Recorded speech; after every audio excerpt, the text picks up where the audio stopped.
aleluia, aleluia, aleluia, aleluia, aleluia, aleluia. Eis o dia do Senhor, alegres nele exultemos, e nos salve imploremos, alegres nele exultemos. Bem-vindos à sua casa, alegres nele exultemos. Nós todos os seus amados, alegres nele exultemos. Aleluia, aleluia, aleluia, aleluia, aleluia, aleluia, aleluia, aleluia. O Senhor esteja convosco. Ele está no meio de nós. Proclamação do Evangelho de Jesus Cristo segundo João. Glória a vós, Senhor.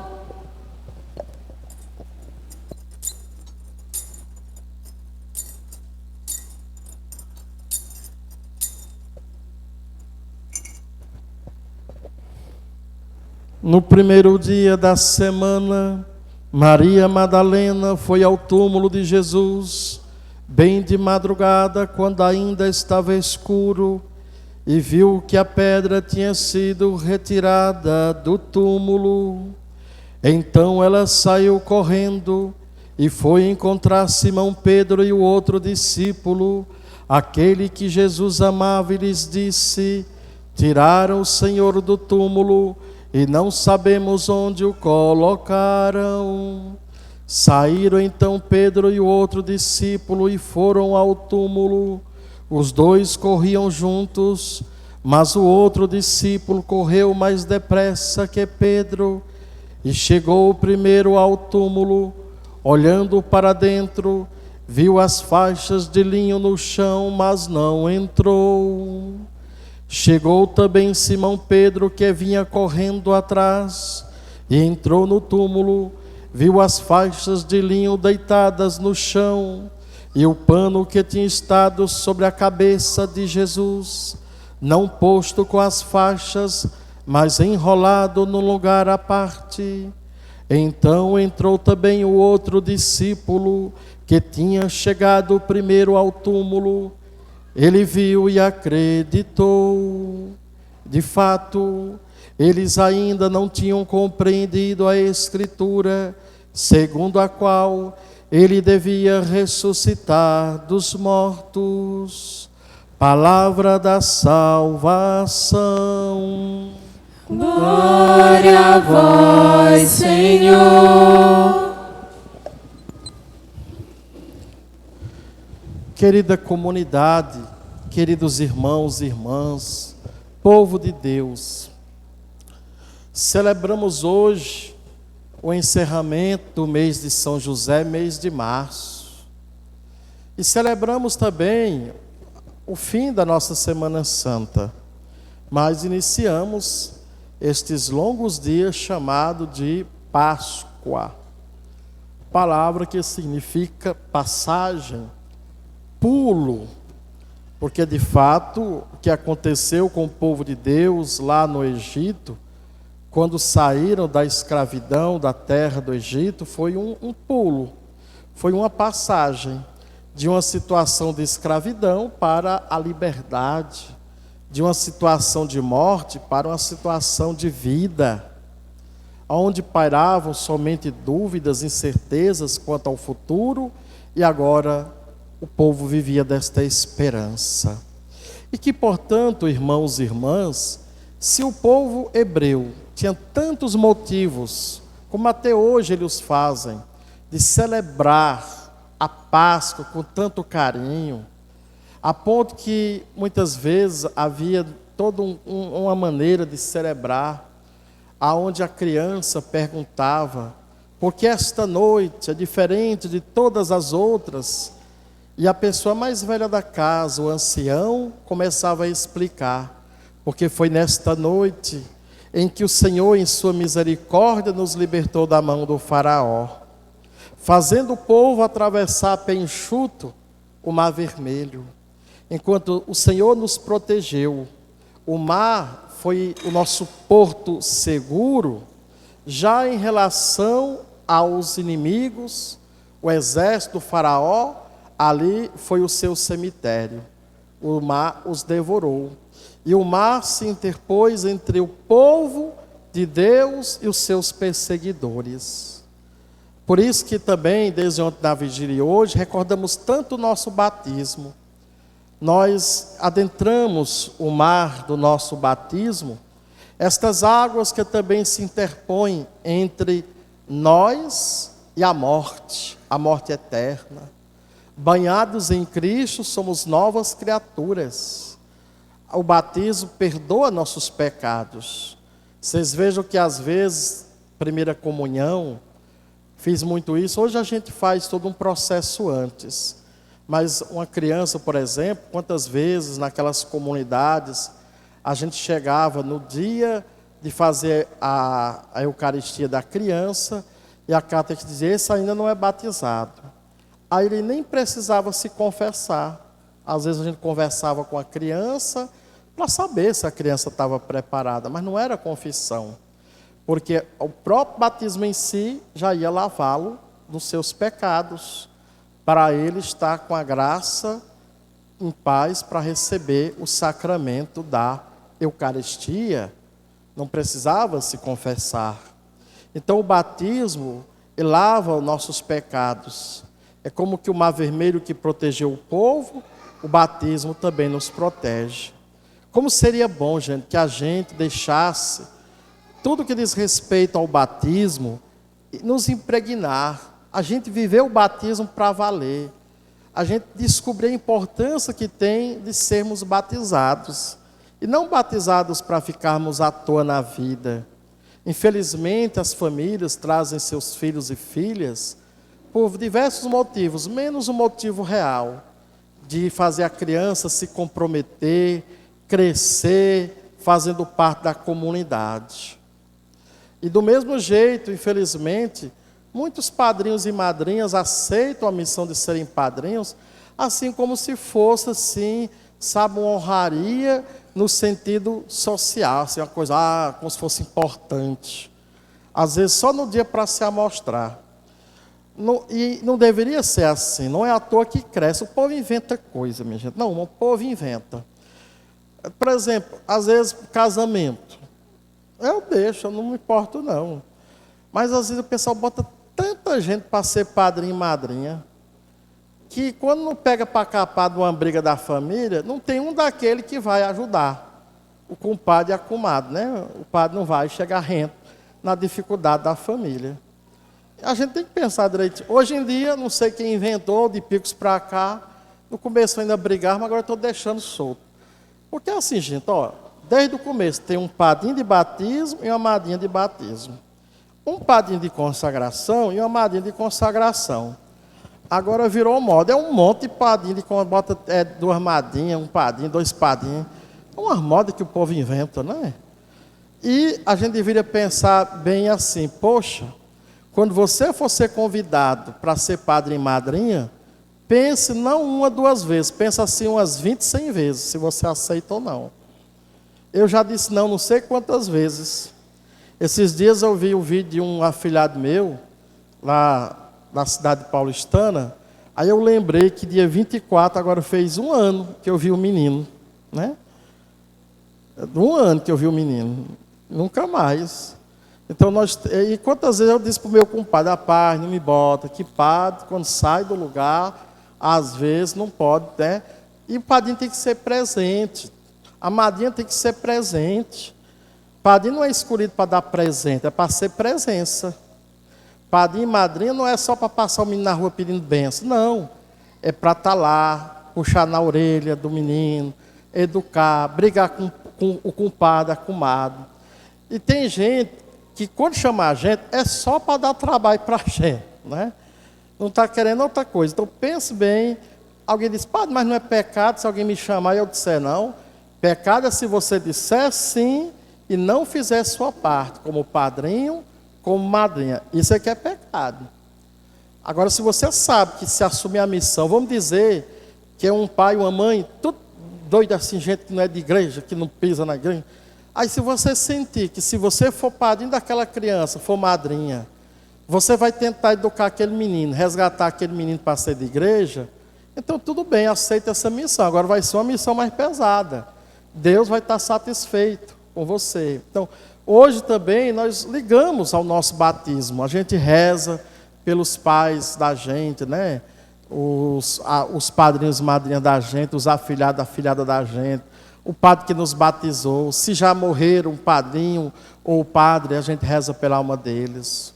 E hoje, profundamente, hoje está muito ligado justamente à Páscoa, porque nós somos mergulhados na morte com Cristo, para com Ele nós ressuscitarmos. E a ressurreição é uma força extraordinária. Era o querigma primitivo, que inclusive hoje Pedro, com toda a coragem, pregou diante daquela multidão. Eu não sei se vocês percebem, mas se a gente vê os detalhes pós-ressurreição de Cristo, pós-Páscoa, parece que a Páscoa, a luz do ressuscitado, entra no coração dos apóstolos, e aqueles homens que muitas vezes estavam trancafiados, como veremos no próximo domingo, com medo das autoridades, parece que o ressuscitado, a luz do ressuscitado, dá um ânimo novo, uma força nova, que até o Pedro, de repente, agora prega diante da multidão. Tem um momento em que ele é levado ao sinédrio, às autoridades que mataram Jesus, e ele diz assim, nós não proibimos vocês de pregar sobre esse Jesus? Ele diz, julgue vocês mesmos que se devemos obedecer a Deus ou aos homens. Olha a coragem de Pedro. Antes Pedro não teria coragem, nem lembra da mulher perguntando, será que eu não vi você com ele? Não, nem conheço esse Galileu, né? Rapaz, você andava com ele. Não conheço. E de repente o homem agora enfrenta até a autoridade. Há uma mudança no inconsciente, no âmago, no coração, na vida destes apóstolos. Vamos desejar, gente, que neste domingo a luz do ressuscitado invada nossa mente, nosso coração, que a gente também se transforme, como eles se transformaram em pessoas corajosas, determinadas, que também a gente viva esta coragem que teve a primeira comunidade, que buscava, como diz a leitura, a segunda leitura, as coisas do alto. Se preocupavam muito mais com as coisas do alto do que simplesmente com as coisas da terra. Claro, não se esquecendo que nós estamos aqui e que o Senhor precisa de nós. Desde o começo, Ele já começa a formar a comunidade. Começando pelas mulheres. Lembra de ontem? Tudo começa pelas mulheres. Hoje, de novo, Maria Madalena, aquela que ela considera tão assim pecadora, foi tocada pela misericórdia do Senhor. Enquanto os corajosos homens estão trancados, ela vai enfrentar a noite escura da madrugada, que não é só referência a um tempo físico, a um clima, mas também referência psicológica e espiritual, a tudo que se vive na escuridão da morte de Cristo, as incertezas, os medos, as angústias, os pavores. Com a morte de Cristo, tudo parece sem rumo, o futuro é incerto, parece que se pisa sem saber para onde se está indo. É este o clima que paira na comunidade. E é nesta madrugada de escuridão que essas mulheres podem encontrar o seu Senhor. E que o túmulo vazio é um sinal de que o Senhor não está ali. Por isso ela vai à comunidade. Ela vai a Pedro. Ela diz que o túmulo está vazio. E os dois discípulos correm apressadamente. Pedro e o outro discípulo. João diz o quê? O discípulo amado. O discípulo a quem Jesus amava. Esse discípulo, a gente sabe que é o próprio João. Uma vez um colega disse assim, mas João era metido. Ele mesmo escreve o evangelho, aí ele diz, o discípulo a quem Jesus amava. E os outros? Mas não é isso, gente. Não é, era ele, o discípulo amado. Mas João está querendo dizer que não é só ele. O discípulo amado é todo aquele que ama Jesus. É todo aquele que se deixa amar por Jesus, que abre seu coração. Quem de nós aqui ama Jesus? Levanta o braço. Quem de nós quer se deixar amar por Jesus? Levanta o braço. Olhe para o seu irmão. Aí assim, com toda a educação, cutucar os outros é feio, né? A gente cutuca. Mas eu vou pedir que você não olhe para mim, não olhe para a pessoa que está do seu lado, cutuca ele assim no ombro, devagarzinho. Tem gente da cada cutucão que Deus me livre.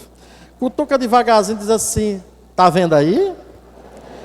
O discípulo amado é você também.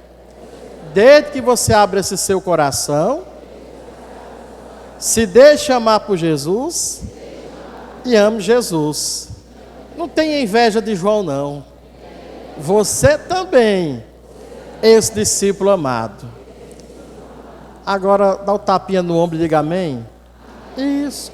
Nós, você e eu, somos os discípulos amados. Por isso, quando o discípulo amado chega primeiro, não se trata, porque ele é mais jovem, coitado de Pedro, era mais velho. Nada disso. É porque o discípulo amado, a questão do amor. O amor faz chegar primeiro. É aquilo que outras vezes vocês já me viram comparando. E que às vezes alguém pode dizer, oh meu Deus, é assim mesmo, né? Lembra de, não sei se alguém aqui já teve um namoro assim, de tirar o fôlego, né? Que marcava o encontro. Aí dizia assim, 7 horas na praça. A pessoa passava o dia esperando, né? O caboclo velho que não se arrumava, agora corta o cabelo. Antigamente passava gel, hoje passa o que mesmo? Nem sei mais, essa geração de hoje, né? Aí usava só desodorante velho, já soprava em todo lugar. Agora bota o perfume bom, né? Bota a melhor roupa, vai se encontrar com a sua gatinha. A menina também já vive a antecipação do encontro. Às vezes nem esquece até de estudar, eu já vou vê-lo. Aí se encontra lá às 7 horas, né? A hora marcada. Aí no começo é assim, de repente, 9 horas é para voltar. Eita, que as 2 horas voaram, a pessoa nem viu. Poxa, já acabou, já. Aí vai assim, 1 mês, 2 meses, 3 meses. Quando pensa que não, aí o caboclo, eu vou botar a culpa no cabo, é o primeiro, viu? Mas podia ser a mulher também. Aí o caboclo começa, um dia chega às 7h15, outro dia chega às 7h30, outro dia chega às 8 horas. Aí diz assim, porque o pneu furou. No outro dia, porque mamãe não deixou sair cedo. Porque isso. Quando pensa que não, ele começa a dizer, hoje eu só vou ficar 15 minutos. Mas por quê? Eu vou dormir cedo, amanhã eu vou acordar cedo para ajudar papai. Mentira, vai passar na casa da outra, né? A outra está esperando. Às vezes é assim, então o amor faz chegar primeiro. Por isso, nós amamos o Senhor. A gente, olha, para as coisas do mundo, as pessoas têm uma força de vontade, uma garra, né? Quando se trata de você correr atrás de um sonho para você, ganhar dinheiro para você, as pessoas têm uma força, uma determinação. E às vezes para as coisas de Deus, eu vejo as coisas tão arrastadas. Você veja que o tanto de gente aqui, se eu fosse perguntar, eu não vou perguntar, tem gente que não levanta mais o braço com vergonha. Mas assim, no nosso canal que está sendo transmitido, quanto de nós ainda não é inscrito? Vê vídeo de tudo que é lugar, Instagram, mas ainda não se inscreveu no nosso canal, coisa tão simples, e a gente não toma vergonha, né? Às vezes, coisas da nossa fé. Eu fiquei vendo, gente, vai ter o show do dia 29, agora de abril, lá em Santana, né, o show do padre. E vai ter primeiro um show evangélico, gospel, no sábado. No dia 28 é o show do mundo, né, as bandas. E no show, na segunda, o show do padre católico. E eu vi às vezes as pessoas, até católicos, mais postando as coisas do dia do show evangélico do dia do show católico. E às vezes mais postando as festas do mundo do que postando o show católico. Aí entra naquela questão, se Deus está em primeiro lugar, se eu amo a Deus sobre todas as coisas. Entra bem aí, às vezes não, Deus. Você e tudo que diz respeito ao Senhor, às vezes não está em primeiro lugar nas minhas decisões. Às vezes a gente posta nas nossas redes sociais, pastores, mensagens evangélicas, coisa de gente de outra igreja. E às vezes, gente, até coisa de padres assim, às vezes o padre prega uma coisa bem aqui. Um dia uma pessoa me mostrou, eu preguei uma coisa, no outro dia, na segunda, a pessoa postou, não a mesma coisa que eu falei aqui, só que postou uma coisa que um padre famoso postou. Sendo que eu tinha dito a mesma coisa, mas às vezes a gente é mais propenso a enxergar longe. E até que pelo menos foi um padre. E quando é um pastor, alguém de outra igreja, outra música, outra igreja, então a gente tem que ter muito, perceber esses detalhes, gente, que faz toda a diferença. O amor. Eu amo mesmo a minha comunidade. Depois vocês vão perceber que o discípulo não entrou. Por que não entrou? O princípio da autoridade, o respeito para com a autoridade. Pedro é quem é o líder. Pedro é o guia. O discípulo fica à porta, esperando Pedro chegar. Por respeito à autoridade de Pedro e também para que Pedro testemunhasse que encontrou as coisas, os lençóis, o sudário, daquele jeito, não foi mexido. Não foi o discípulo amado chegou primeiro e improvisou, às vezes, umas provas aí para inventar que Jesus... Não, tudo isso para dizer que quando eles chegaram, Pedro entrou primeiro, a autoridade foi respeitada, então não foi um lugar que foi inventado para enrolar a comunidade. Realmente encontramos daquele jeito, o Senhor não estava, Ele ressuscitou. Então a gente percebe esses detalhes, né? Às vezes na vida da comunidade, gente, tem coisas, eu fico observando. Até aproveito para falar para os nossos jovens, nossos coroinhas. Eu vejo muita gente rezando o Pai Nosso, é assim agora, com a mão encravada. E no missal, menino, traz o missal bem aí. No missal, que é o livro que a gente usa de oração, ele tem, ontem mesmo, quem rezou o Pai Nosso viu. A gente tem a parte que o próprio missal, que nos convida a rezar, diz bem assim: guiados pelo Espírito Santo que ora em nós e por nós, elevemos as mãos ao Pai e rezemos juntos a oração que o próprio Jesus nos ensinou. Mas o padre diz isso, aí tem gente que segue, não sei quem de internet, de rede social, não sei da onde. Ai, porque eu vi que não sei quem ensina assim, no catecismo, não sei da onde.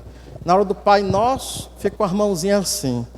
Olha o que é que o livro da missa diz. Elevemos as mãos ao Pai. E a gente teima, né?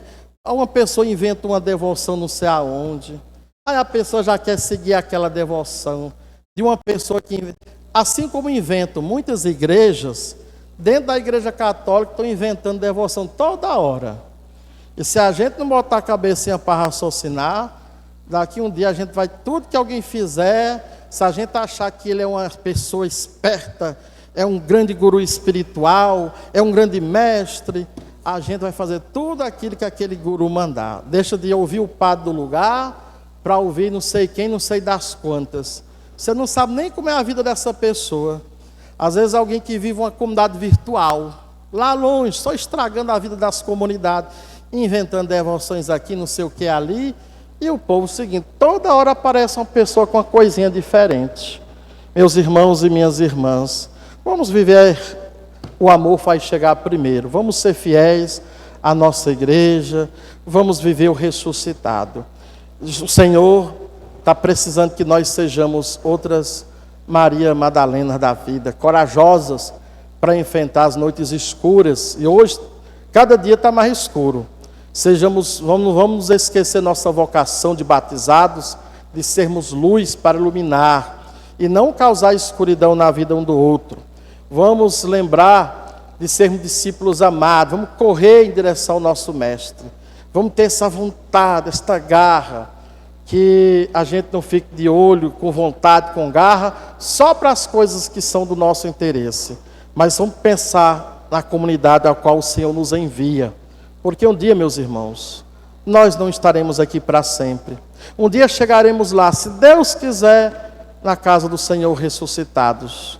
E lá nós olharemos para trás e vamos nos aperceber de uma coisa: tanto que eu poderia ter feito, tanta missão, tanta visita, sabe, ajudar tantas pessoas, feito mais pela comunidade, e às vezes nós nos acostumamos a ficar de braços cruzados, parados, acomodados, e às vezes, pior ainda, gente, presos em picuinhas, em coisas pequenas.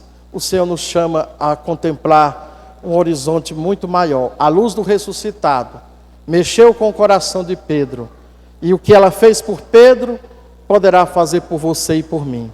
Temos certeza, da parte do ressuscitado, nunca vai faltar isso. Talvez nós é que precisemos abrir de uma vez mais nosso coração, e como discípulos amados, corramos para a gente perceber que o Senhor não está no túmulo, o Senhor está vivo, Ele está ressuscitado no meio de nós. Louvado seja nosso Senhor Jesus Cristo. Para sempre seja louvado. Esquerda no coração, direita